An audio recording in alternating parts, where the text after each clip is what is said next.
आकाशवाणी मुंबई. मी दीपक वेलणकर आणि मी अभय धुमाळ. प्रादेशिक बातम्या देत आहोत.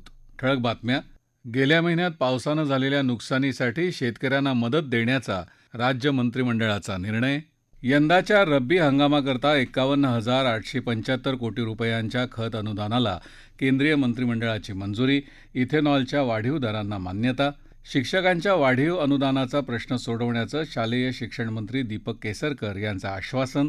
व्यापक सुधारणा, पायाभूत आराखडा आणि उत्तुंग प्रतिभा यांच्या साहाय्यानं नवभारताचं स्वप्न साकार करण्याच्या दिशेनं मार्गक्रमण करत असल्याचं प्रधानमंत्री नरेंद्र मोदी यांचं प्रतिपादन.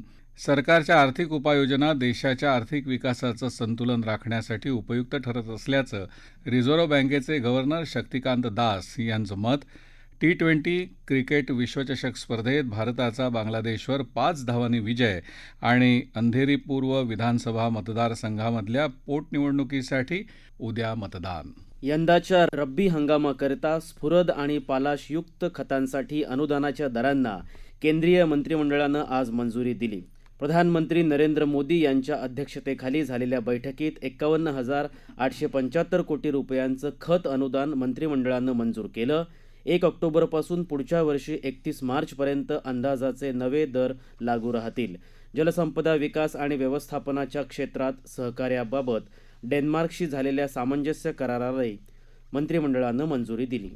इथेनॉल मिश्रण कार्यक्रमाअंतर्गत ऊसाच्या वेगवेगळ्या कच्च्या मालापासून तयार केलेल्या इथेनॉलच्या वाढीव दरांना केंद्रीय मंत्रिमंडळाच्या आर्थिक व्यवहार समितीनं मंजुरी दिली आहे. पेट्रोलियम मंत्री हरदीप सिंग पुरी यांनी आज नवी दिल्ली इथं बातमीदारांना ही माहिती दिली.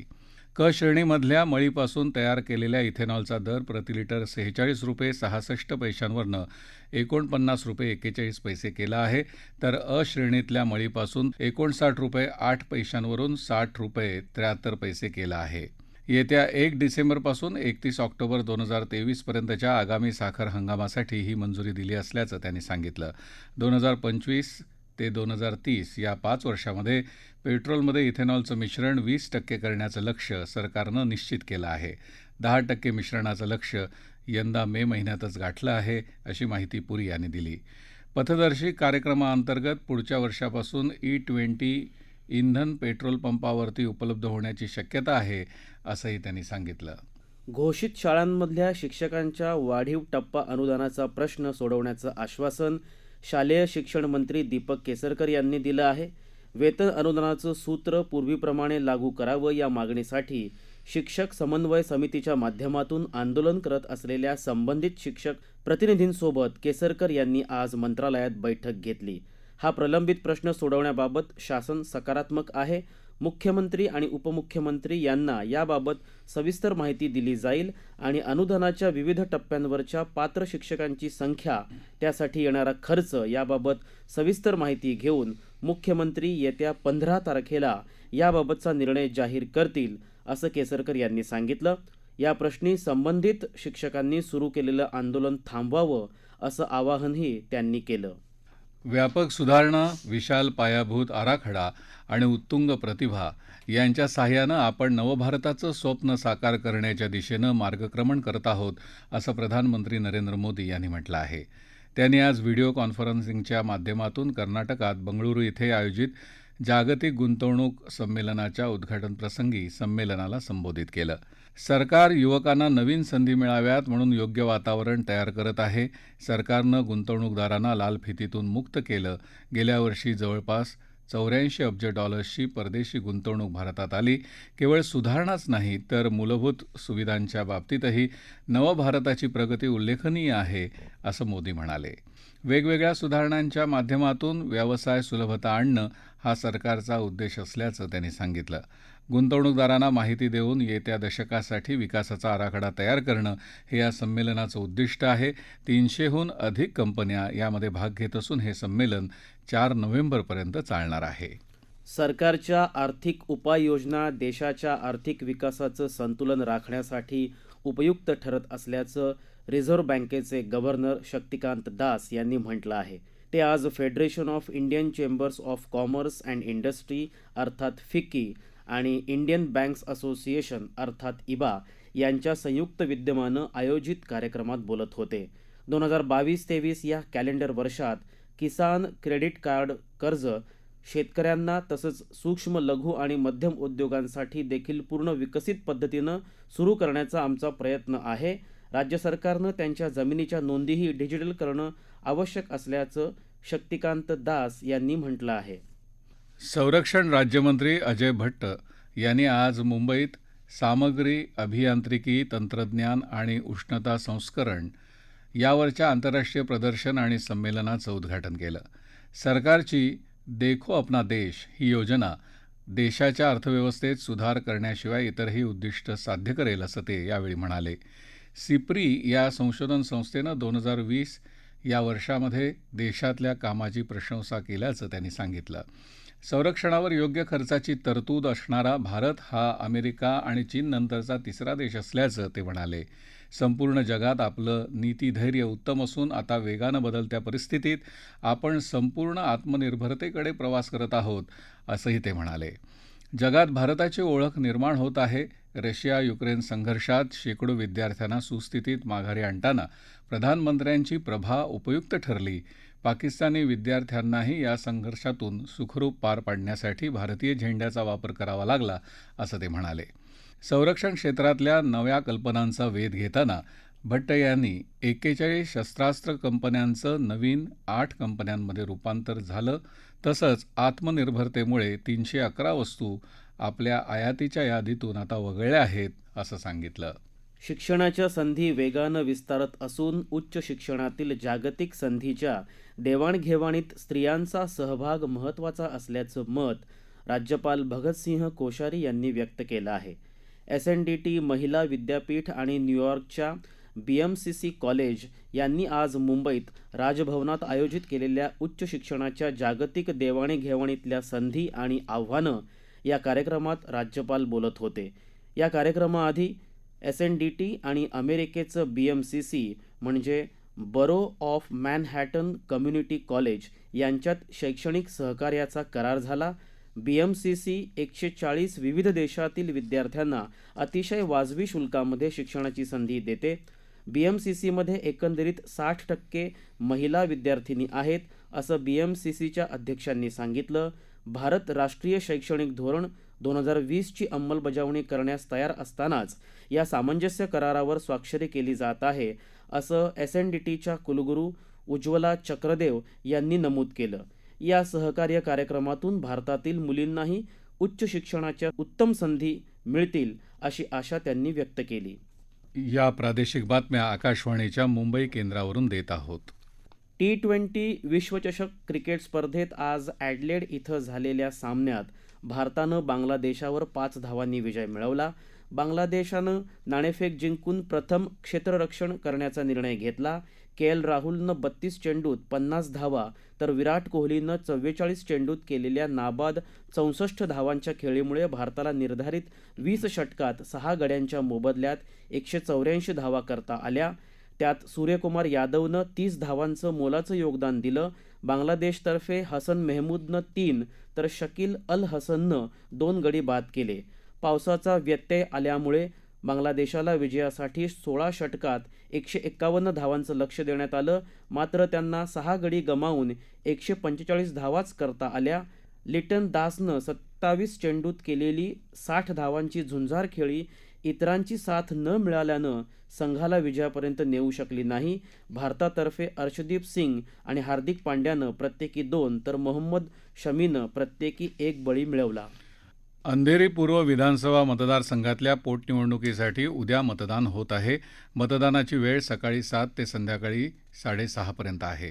मतदानाच्या दिवशी म्हणजे उद्या मतदानाच्या कालावधीमध्ये मतदान कल चाचणी घ्यायला किंवा कल चाचणीचे निकाल कोणत्याही प्रसारमाध्यमावर प्रसिद्ध करायला मनाई आहे असं राज्याचे मुख्य निवडणूक अधिकारी श्रीकांत देशपांडे यांनी कळवलं आहे. मतमोजणी येत्या रविवारी होईल. मुंबई शेअर बाजाराच्या निर्देशांकात आज 215 अंकांची घसरण झाली आणि तो 60,907 अंकांवर बंद झाला. राष्ट्रीय शेअर बाजाराचा निफ्टीही 63 अंकांची घसरण नोंदवत 18,082 अंकांवर बंद झाला. सोलापूर जिल्ह्यातल्या पंढरपूर इथे आज कार्तिकी यात्रेला सुरुवात झाली. कोरोनाच्या पार्श्वभूमीवर गेली 2 वर्ष ही यात्रा झाली नव्हती. यावर्षी मात्र ही कार्तिकी यात्रा निर्बंध मुक्तपणे भरत असल्यानं भाविक मोठ्या संख्येनं पंढरपूर इथे दाखल झाले आहेत. भाविकांकडून विठुरायाच्या चरणी सोन्या चांदीच्या दागिन्यांचं दान येत आहे, अशी माहिती आमच्या बातमीदारानं दिली आहे. शिवसेना नेते संजय राऊत यांच्या न्यायालयीन कोठडीत 9 नोव्हेंबरपर्यंत वाढ झाली आहे. त्यांनी दाखल केलेल्या जामीन अर्जाप्रकरणी आज न्यायालयात सुनावणी होणार होती. आता 9 तारखेला ही सुनावणी होणार आहे. गोरेगाव इथल्या पत्राचाळ जमीन गैरव्यवहार प्रकरणी सक्तवसुली संचालनालय ईडीनं 31 जुलै रोजी संजय राऊत यांना अटक केली होती. धुळे पोलीस दलात नव्यानं दाखल झालेले सहाय्यक पोलीस अधीक्षक एस ऋषिकेश रेड्डी यांनी आज औरंगाबादहून गुजरातमध्ये धुळे मार्गे होत असलेली धान्याची तस्करी रोखत रेशनिंगच्या तांदळाचा ट्रक पकडला. सहाय्यक पोलीस अधीक्षक एस ऋषिकेश रेड्डी यांनी पोलीस पथकाला घेऊन चाळीसगाव चौफुलीवर सापळा रचून ही कारवाई केली. या ट्रकची तपासणी करून 4,64,428 रुपये किमतीचा रेशनिंगचा तांदूळ हस्तगत करण्यात आला. ट्रक चालक आणि क्लिनर यांना ताब्यात घेऊन मोहाडी पोलिसांच्या हवाली केलं आहे. रेशनिंगच्या तांदळाबाबत पुरवठा निरीक्षकांना अहवाल देत कायदेशीर कारवाई केली जात आहे. गेल्या महिन्यात पावसानं झालेल्या नुकसानीसाठी शेतकऱ्यांना मदत देण्याचा निर्णय आज राज्य मंत्रिमंडळानं घेतला. बैठकीच्या अध्यक्षस्थानी मुख्यमंत्री एकनाथ शिंदे होते. ऑक्टोबरमध्ये पावसामुळे प्राथमिक अंदाजानुसार सुमारे 25 लाख हेक्टर जमिनीचं नुकसान झालं आहे. आम्ही महसूल आणि कृषी विभागाला निर्देश दिले होते. त्याप्रमाणे सततच्या पावसामुळे झालेल्या नुकसानीचे पंचनामे वेगानं सुरू असून पंचनामे लवकरात लवकर संपवावेत असे निर्देश दिले असल्याचं मुख्यमंत्र्यांनी सांगितलं. सोलापुरातल्या दक्षिण तालुक्यातल्या नदीकाठच्या गावांना 8 तास पाणीपुरवठा करावा अशा सूचना आमदार सुभाष देशमुख यांनी जिल्हाधिकारी आणि महावितरणच्या अधिकाऱ्यांना दिल्या आहेत. सध्या फक्त 4 तास वीज पुरवठा होत आहे. अपुऱ्या वीज पुरवठ्यामुळं नदीपात्रात भरपूर पाणी असूनही ते शेतीसाठी वापरता येत नाही. त्यामुळे शेतकऱ्यांची पिकं वाया जात आहेत, असं आमदार देशमुख यांचं म्हणणं आहे. शिवाय नदीतलं पाणी कर्नाटकात वाहून जात असल्यानं आणि तिथे वीज पुरवठा पुरेसा असल्यानं कर्नाटकातल्या शेतकऱ्यांना जो फायदा मिळतो तो राज्यातल्या शेतकऱ्यांना मिळावा, तो राज्यातल्या शेतकऱ्यांना मिळत नसल्याचं मत देशमुख यांनी व्यक्त केलं आहे. यावर लवकरात लवकर तोडगा काढण्याचं आश्वासन जिल्हाधिकारी मिलिंद शंभरकर यांनी दिलं आहे. प्रधानमंत्री कुसुम योजनेअंतर्गत अकोला जिल्ह्यासाठी 1,801 पंपांचं उद्दिष्ट असून आत्तापर्यंत जिल्ह्यात 412 सौर कृषीपंप आस्थापित करून शेतकऱ्यांना या योजनेचा लाभ देण्यात आला आहे. महाकृषी ऊर्जा अभियानाअंतर्गत राज्यातल्या कृषीपंप वीज जोडण्यांचं सौर ऊर्जेद्वारे विद्युतीकरण करण्याची ही योजना आहे. अपारंपरिक ऊर्जा निर्मिती धोरण 2020 अंतर्गत दरवर्षी 1 लाख याप्रमाणे पुढल्या 5 वर्षात 5 लाख पारेषण विरहित सौर कृषीपंप आस्थापित करायला मान्यता देण्यात आली आहे. शेतकऱ्यांना पारंपरिक पद्धतीनं वीज जोडणी उपलब्ध नाही अशाच ठिकाणी पारेषण विरहित सौर कृषीपंप उपलब्ध करून देण्यात येत आहेत. योजनेसाठी शासनाचं 30% अर्थसहाय्य देण्यात येतं. सर्व करदात्यांसाठी एकाच विवरणपत्र नमुन्याचा प्रस्ताव अर्थ खात्यानं मांडला आहे. ITR 7 सोडून इतर विवरणपत्रांचं एकत्रीकरण करून हा नवीन विवरणपत्र नमुना तयार केला आहे. आयकराच्या www.incometaxindia.gov.in या संकेतस्थळावर या अर्जाचा मसुदा अपलोड केला आहे. सर्व संबंधितांनी यावर आपल्या सूचना कळवाव्यात, असं अर्थ मंत्रालयानं कळवलं आहे. देशासह महाराष्ट्रात नोव्हेंबर महिन्यात ढगाळ वातावरण राहण्याची शक्यता असल्यानं थंडीचा कडाका कमी राहणार असून डिसेंबर ते फेब्रुवारी दरम्यान कडाक्याची थंडी राहील, अशी माहिती भारतीय हवामानशास्त्र विभागाचे महासंचालक डॉक्टर मृत्युंजय महापात्र यांनी दिली. कोकणात अनेक ठिकाणी, विदर्भात काही ठिकाणी तर मध्य महाराष्ट्रात तुरळक ठिकाणी किमान तापमानात सरासरीच्या तुलनेत किंचित घट झाली. राज्यात सर्वात जास्त कमाल तापमान अलिबाग येथे 34.8 तर सर्वात कमी किमान तापमान जळगाव येथे 12° इतकं नोंदवलं गेलं. येत्या 2 दिवसात कोकणात तुरळक ठिकाणी पाऊस पडण्याची शक्यता पुणे वेधशाळेनं व्यक्त केली आहे. या काळामध्ये राज्यात इतरत्र हवामान कोरडं राहील. ठळक बातम्या पुन्हा एकदा. गेल्या महिन्यात झालेल्या पावसानं झालेल्या नुकसानीसाठी शेतकऱ्यांना मदत देण्याचा राज्य मंत्रिमंडळाचा निर्णय. यंदाच्या रब्बी हंगामाकरिता 51,875 कोटी रुपयांच्या खत अनुदानाला केंद्रीय मंत्रिमंडळाची मंजुरी. इथेनॉलच्या वाढीव दरांना मान्यता. शिक्षकांच्या वाढीव अनुदानाचा प्रश्न सोडवण्याचं शालेय शिक्षण मंत्री दीपक केसरकर यांचं आश्वासन. व्यापक सुधारणा, विशाल पायाभूत आराखडा आणि उत्तुंग प्रतिभा यांच्या साहाय्यानं नवभारताचं स्वप्न साकार करण्याच्या दिशेनं मार्गक्रमण करत असल्याचं प्रधानमंत्री नरेंद्र मोदी यांचं प्रतिपादन. सरकारच्या आर्थिक उपाययोजना देशाच्या आर्थिक विकासाचं संतुलन राखण्यासाठी उपयुक्त ठरत असल्याचं रिझर्व्ह बँकेचे गव्हर्नर शक्तिकांत दास यांचं मत. T20 क्रिकेट विश्वचषक स्पर्धेत भारताचा बांगलादेशवर 5 धावांनी विजय. आणि अंधेरी पूर्व विधानसभा मतदारसंघामधल्या पोटनिवडणुकीसाठी उद्या मतदान. याबरोबरच आकाशवाणी मुंबई केंद्रावरचं हे प्रादेशिक बातमीपत्र संपलं. नमस्कार.